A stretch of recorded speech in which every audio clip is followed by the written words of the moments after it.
Welcome Spartans to Halo Book Club, part of Evolved, your home for Halo. Halo Book Club goes beyond the video games and covers Halo's extended media and lore, from the novels, short stories, comic books, and more. It's time for Halo Book Club!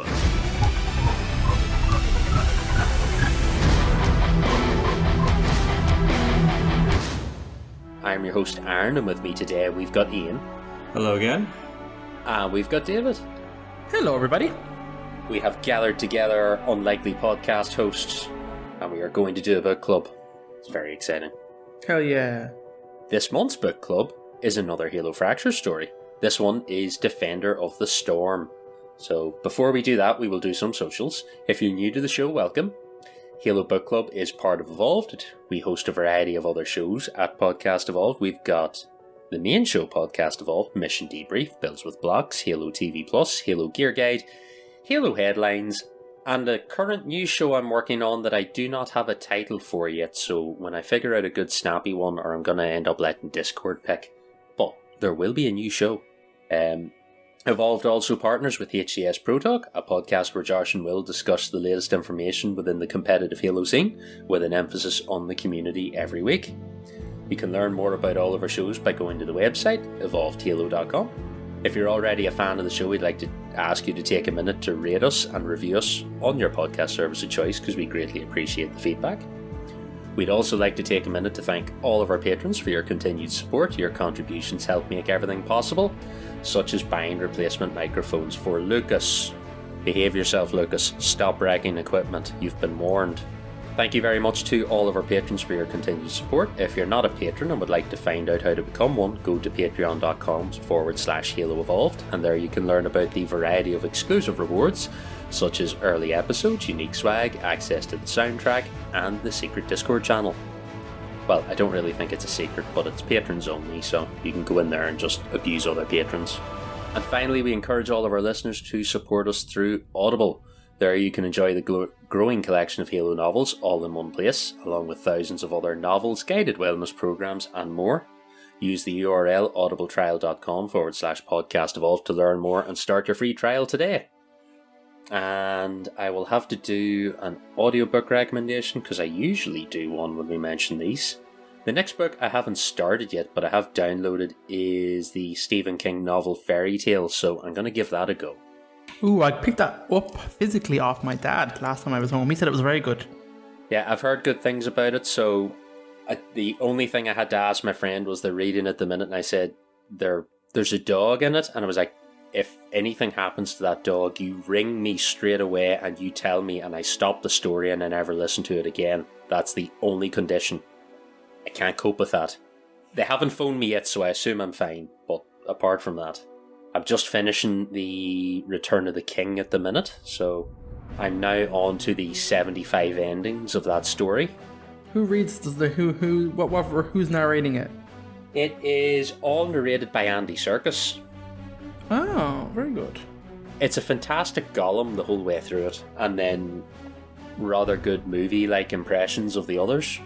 No, I wanted to go through it a while ago because I'm going to watch the Amazon show, and then I just happened to notice they'd re-released it, because the old audiobooks, I think they had like the BBC audio drama, and then old versions of the audiobooks, and then suddenly it's like, oh no, we got Andy Serkis to record all 3 novels. Like, I'll take some of that, please. Highly recommend them, they're very good. So, most people know Lord of the Rings is good, but those audio versions, quite good. From that, we will jump into the current book.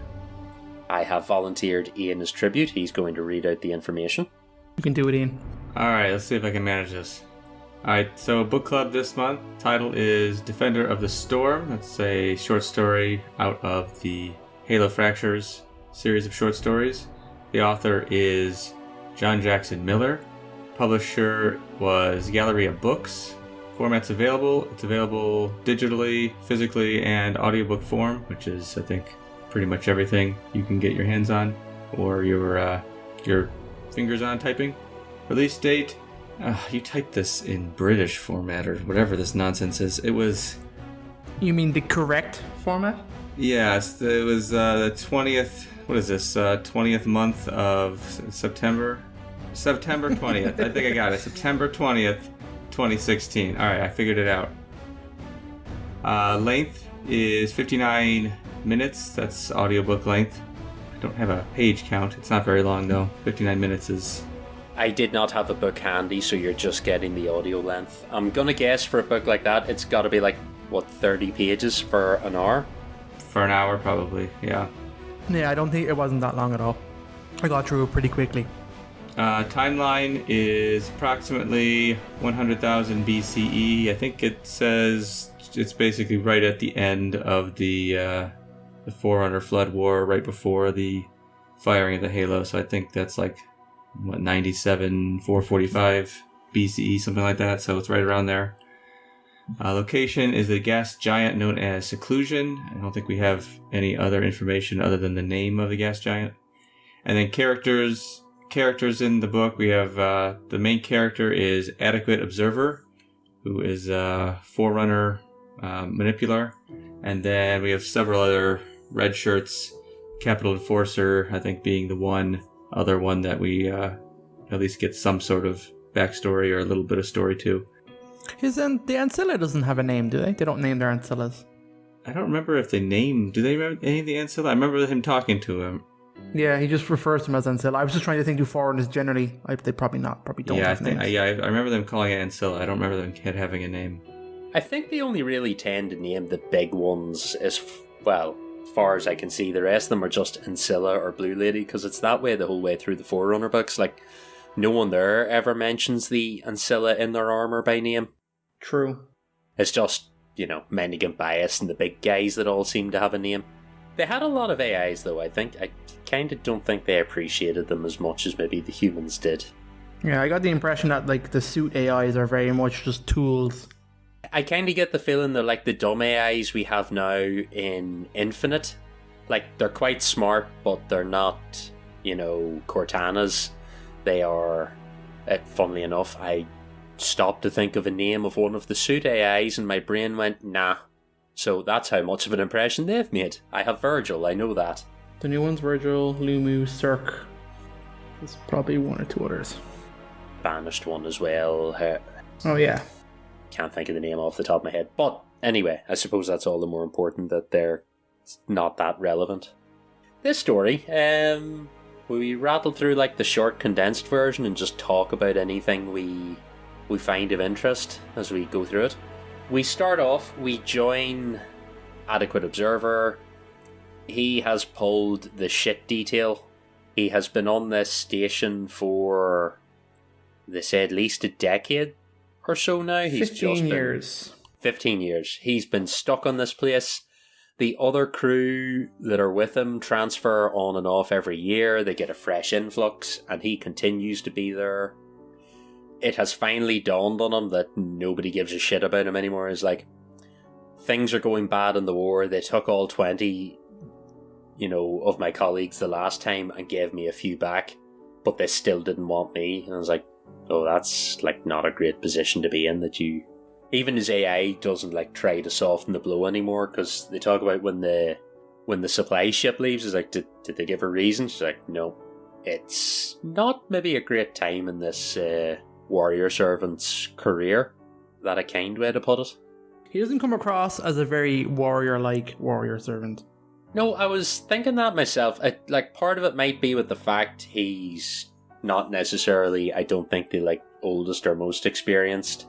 He's never actually fired a shot. It sounds like he may have been put here straight from becoming an adult, because he hasn't landed a shot on an enemy in the Flood War, because his first Flood kill is later in the story when he crushes one with a bulkhead. He says he scored his first kill in this war, so he's probably pretty young, pretty new, inexperienced. We don't have any exact dates from or anything, but the new crew arrives on the station. I was just going to say, his name's Adequate Observer, so I think just from that we know he's not probably getting the best assignments out of the gate.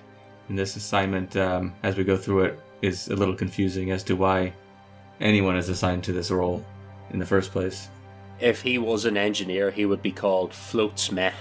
I get the feeling that that's about what he would be. So I suppose we should talk about, before we get too far into the story, we'll talk about actually what this assignment in the station is, because it's kind of cool. He's on a space station. It's in the upper atmosphere of this gas giant called Seclusion. It's hovering over a storm that's rumbling on the planet's equator. I think he says it's like big enough to engulf a planet. It's been running almost indefinitely, and it will run almost indefinitely due to like the heat and currents in the planet and everything else. It's just going non-stop. It kind of remind me of, is it Jupiter that has the storm on its surface that you can see? So it sounds very like that, just bigger. And this station is a hub with 5 spokes coming out of it, and they have collectors on the ends of each spoke, and they're collecting nice and vague exotic particles. Exotic particles, that's the phrase I was looking for. The magic Forerunner dust that makes things go. So he says that over the year, the station gathers enough of these exotic particles to power an entire Forerunner planet for a year. So this is just like, this is what the station does. I think it's like one of the spokes does that all by itself. So it's generating tons and tons of tons. Yeah. Yeah, and it's gathering this stuff up out of the atmosphere in the top of the storm.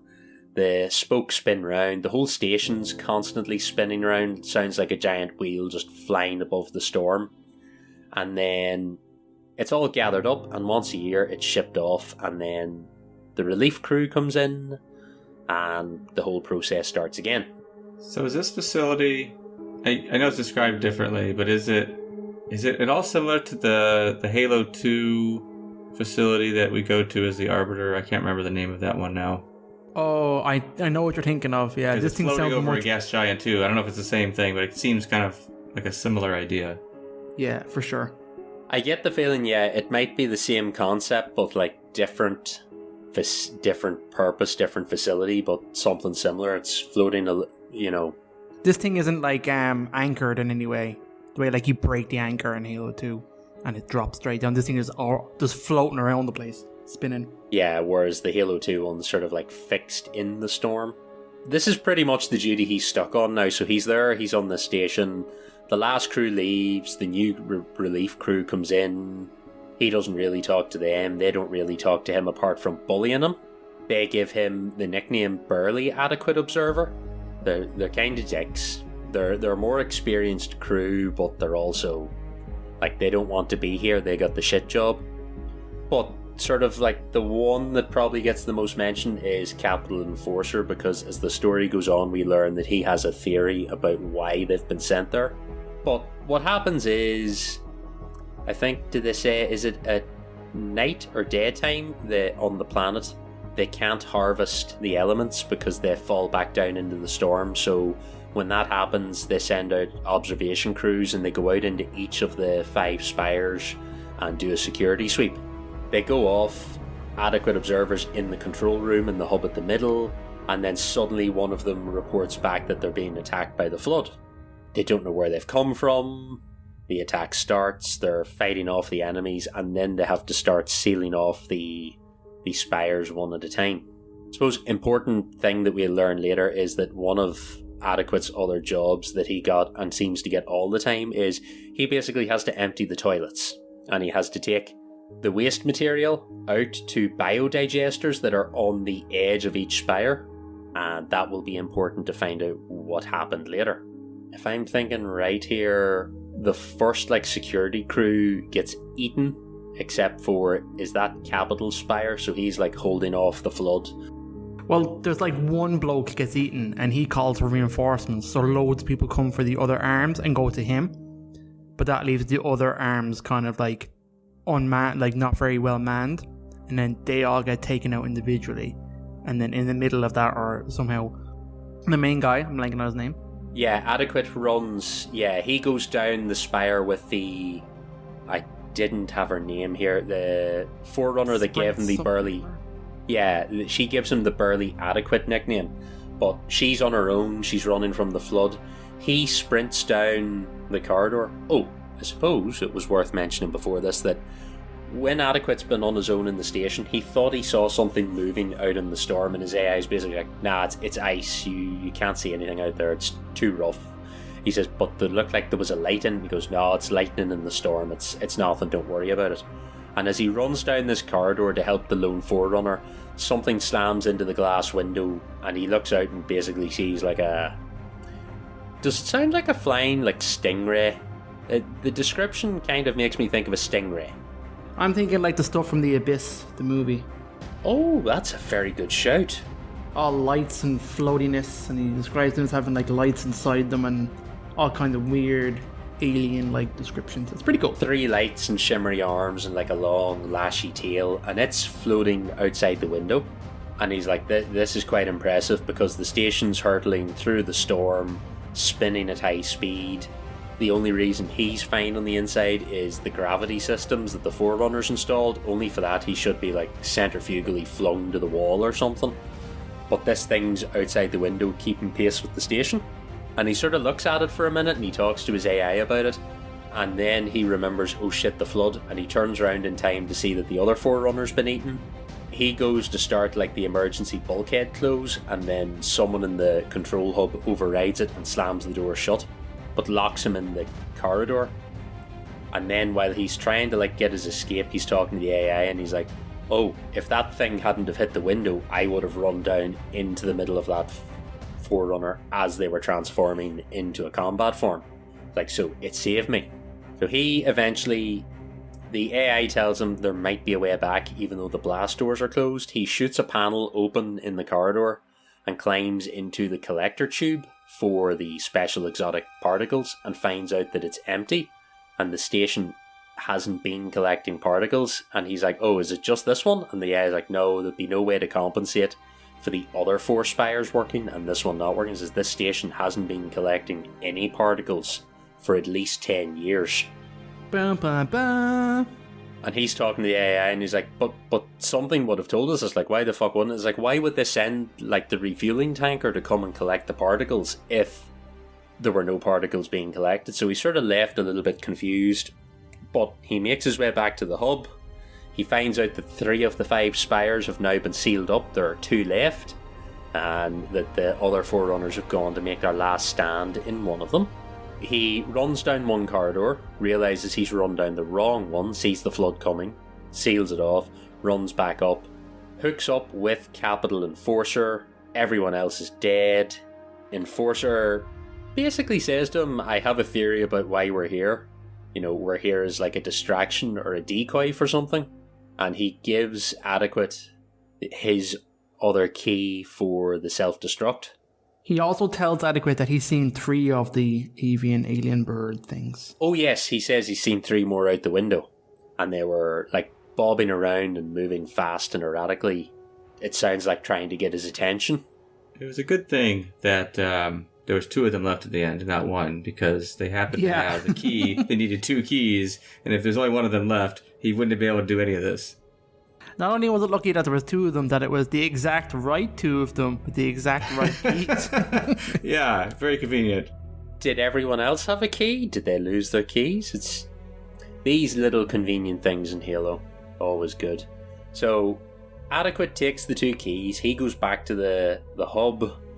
They then basically has like a bit of a conversation with the AI, and she's like, no, you've got to destroy shit now. You've got to self-destruct.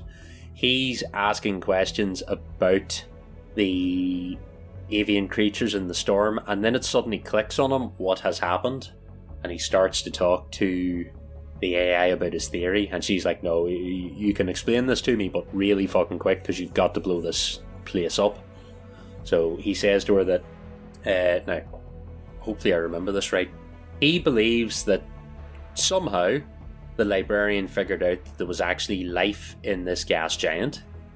That life needed to be protected for whatever reason. Either they couldn't be taken out of the storm safely, because it's actually quite a violent, vicious place down there, or there was just no more time left with the conservation method and they couldn't be rescued. So they had to devise a way that the flood wouldn't find them, because flood with the ability to survive in a massive electro storm in a gas giant, potentially being able to re-enter an atmosphere without a ship, fly in space by themselves. They could be an unstoppable infection form. And he talks about how it would basically give the Flood the ability to fly to a planet and not sacrifice their ships in order to infect it. They could just like fly low across the orbit, dump out these avian infection forms, and then leave. So they were too dangerous to be caught by the Flood, and they needed a defense. So they've basically left the station there, and they've been sending crews out to it. That would be the focus of the Flood if they ever found the planet, and it wouldn't give them any other reason to look at the planet or suspect that the avian creatures are there, because like Adequate has only seen glimpses of them for 15 years and didn't even realise they were there till the very end of the story when they reveal themselves. I'd say that plan worked pretty well. It's a good plan. Did the job. And Capital basically figures this out. He doesn't quite have all the pieces, but he's figured out that they are the distraction and they were there as the last resort if the Flood should find the station. Adequate turns the key, blacks out, wakes up later in the control hub. He's pinned by a console. He frees himself. His AI comes back to life. He thinks he should be dead. He feels like he's accelerating up the ways, and he starts to piece things back together. The AI helps him to open the safety shutters on the hub, and he realizes he's actually now in the storm. It turns out when they activated the self-destruct, what it actually did was release the 5 spires from the hub. They were all hurled out into the storm and destroyed in the lightning. And then the control hub itself plummeted down into the storm, and then its engines activated as it was falling and brought it to a stop in like sounds like the eye of the storm, somewhere down in the middle where the winds are actually quite low. And conveniently enough that the power harvesting hub has tiny little power harvesters on it, so it can now run the engine indefinitely. That's nice. Definitely seems intentional. He just was either not made aware or couldn't be bothered to learn that. That's what I'm thinking too. He was supplied with a lot of food. It was suicide-y, but like if they just stayed in the hub and blew the arms, they all would have been fine. Yeah, it seems like there may be a slight flaw with the self-destruct thing though, because if the Flood had have got to the hub when he destroyed it, it would have plummeted down into the storm and the Flood would have been down there with the avians, because these little tiny power collectors were able to provide power so that the hub's engine could then fire and stop it from being destroyed. Like, it really should have just plummeted down and blew up. I think that would have been the safer method. That seems like a minor flaw with this protect the avians from the Flood plan. Oh yes, we have this thing, but it actually turns out it has tiny little power supply arms that will supply power to stop it being destroyed. Minor, maybe logical failure there. The plan works perfectly so long as the Flood behave exactly how they do in the book, where they're only in the spires and they aren't in the hub, then it works perfect. Yeah, so I think I didn't touch on it before, but Adequate suspects, along with the AI, that when the relief ship came and brought the supplies, it brought replacement biomatter for the digesters for the shit that were on the tips of the 5 spears. The AI thinks, there were probably Flood spores in those. The spores were then added to the biodigesters. It has then got out, infected one of the crew, and that has started the process of combat forms and infection forms. And it's running on an accelerated process because it had the biomass in the digesters to help it. So it was a recipe for disaster. And then he also realizes that, he may have realized it before or after, I can't remember, that the ship that left with the replacements wasn't heard from either. So chances are it was also infected by the Flood. So if he'd have gone out on the relief ship, he would have also ended up dead because the Flood would have got him. Nice. Yeah, so it worked out, actually, everything worked out great for Adequate Observer. The end of the story is just like, we're here, we have infinite fuel, we have enough food to last you a lifetime, and you can just stay here now and live with the aliens and spend your time studying them. You're going to talk to the jellyfish, space, alien, storm things, and it's going to be a great time. And in a few years, you're going to be wiped out by a Halo event, but don't think about that because you don't know. That's the only thing about this story. These aliens were probably wiped out along with Defender of the Storm, because that's the other thing. At the very end, the AI is like, oh, you need a new name because you're no longer Adequate Observer, you are Defender of the Storm. And it's like, okay, yeah, cool. Which is a pretty cool name, to be fair. That's a pretty cool name. Defender of the Storm is a rather good name. I think that one's up there with like all the great Forerunner names.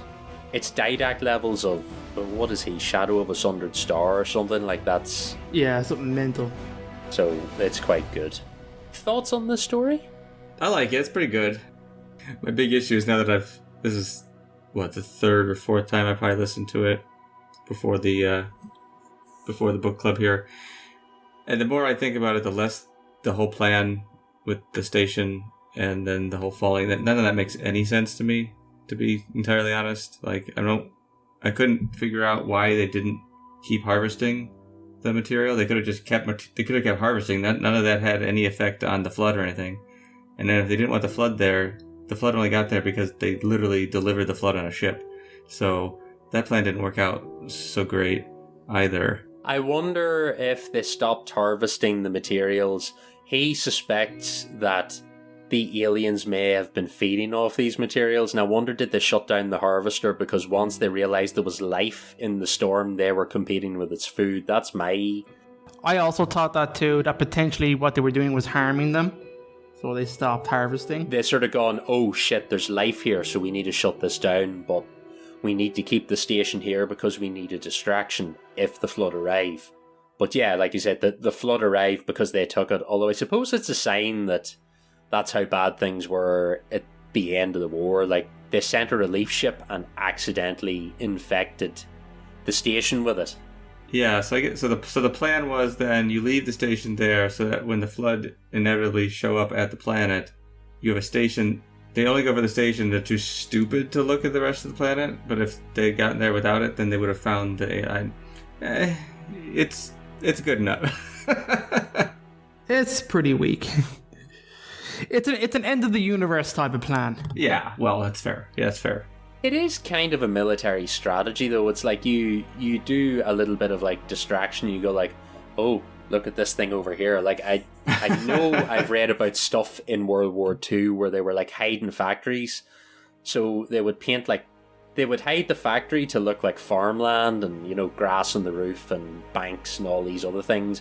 And then in other parts of the countryside, they would put like a fake factory and then you would bomb the fake factory. So this sounds kind of like that, where it's like, please don't look at too closely at the giant storm with the aliens in it. Instead, look at this lovely space station in the middle of it.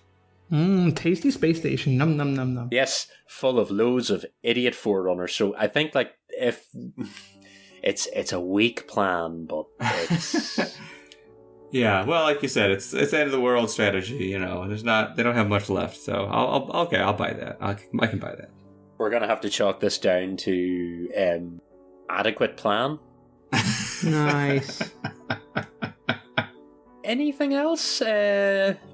All these people are dead. This Adequate Observer's dead. The flying avian species, they're dead. The Halo killed everyone.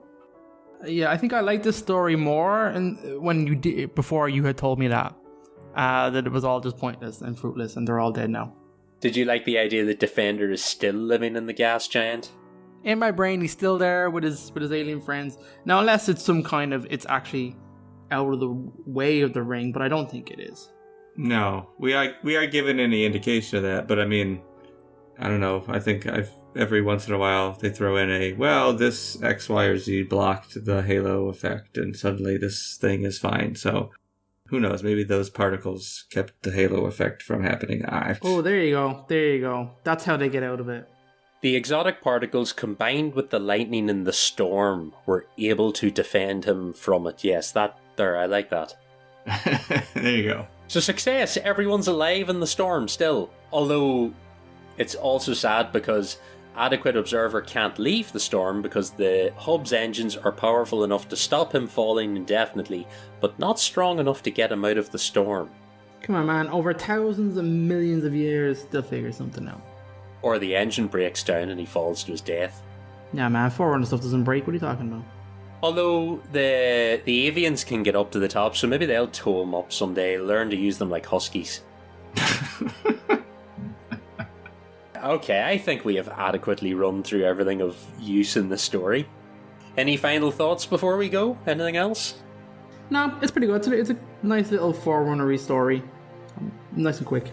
Yeah, I enjoyed it. It's a good look at Forerunner life outside of the bigwigs, outside of the elite. Yeah, I think with all Halo stories, it's nice to look at like mundane life more so than all the like on the edge stuff. It's the same when you go to like human stories, hearing about ordinary people on colonies. I think that's one of the things I really like about the Halo 5 books is like you're sort of, I know they are big important players, but they're also regular people on a planet, and you learn a bit about them and how life is, so always a good thing. I think that will do us. We have managed to milk half the length of this audiobook into a book club, so that's pretty good going. We'll call it nice. there. There you go. Guys, thank you for joining us. Like we mentioned at the top of the show, you can find every episode of all of our shows over on the website, evolvedhalo.com. It also features links to our Discord, Facebook group, Patreon page, Xbox Live Club that I can't remember the last time I used it, sorry, and all of our other contact information. Once again, another special shout out to all of our patrons for supporting us and helping make everything we do possible. Head to patreon.com/Halo Evolved to learn more. And finally, if you'd like to leave us a voicemail about this episode or any other episode or your theories on the avians or barely adequate, you can do so by calling us on 205 Evolved. That's 205 386 5833. And with that, I've been your host Aaron, and until next time, evolved. Evolved! Evolve. Evolve.